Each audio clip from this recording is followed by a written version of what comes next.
Hi, this is Raquel Hinman at Hinman Financial Planning, and I don't know what it's like where you are, but here in Colorado, the weather is finally turning, and as a result, all of our minds are turning towards summer and looking forward to summer vacations. So, thinking about summer and summer vacations really got me to thinking about our clients and how we work a lot with people who have recently gone through a divorce, and and it made me think a little bit about just traveling solo and what that's like.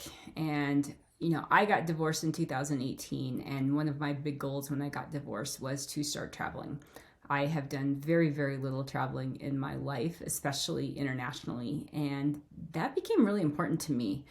For me, it was really this idea of traveling to me represented independence and the fact that I could actually go and do things for myself and by myself.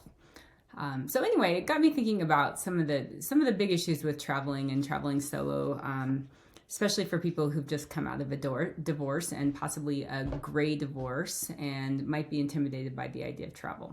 So 3 big ideas came out of this sort of internal discussion that I had. And one of those is really when you're thinking about traveling and traveling solo or with other people is just really, what does travel mean to you? And what are your goals? What do you want to get out of traveling? Like I said, for me, a lot of it was independence and proving to myself that I could do this thing.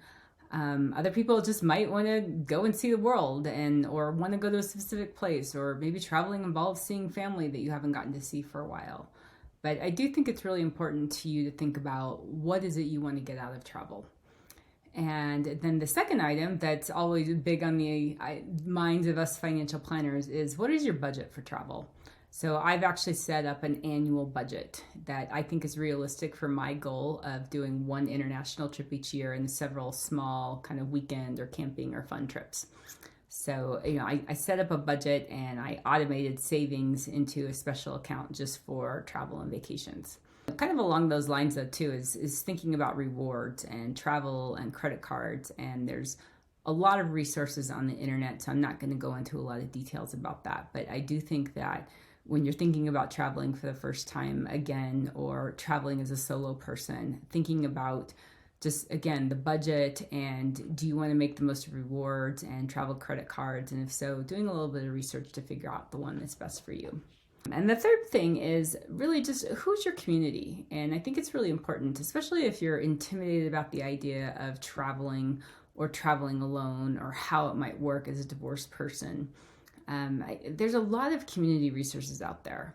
So again, if you search it on the internet, you can find different groups, lots of group travel options.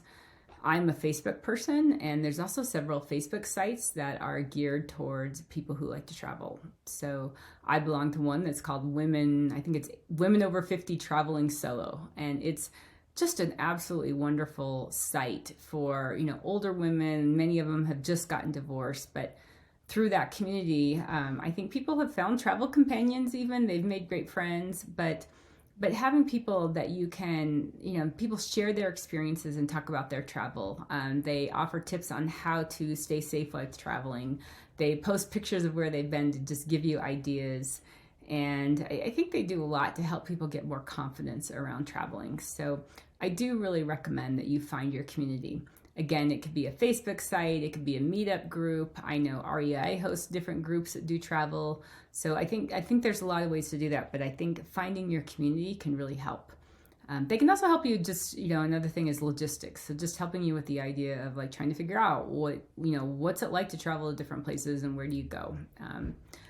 So anyway, those are 3 things that I thought about that came to mind when I started thinking about just traveling again solo after you've been married for a long time or you've just gotten divorced. So just to recap again, I think it's thinking about your values, thinking about your budget and how you want to make that happen, and then also finding your community. If you have any questions or feedback or ideas, I'd love to hear it, and you can always reach me at raquel@hinmanfp.com, or you can go to our website at www.hinmanfp.com. Thanks.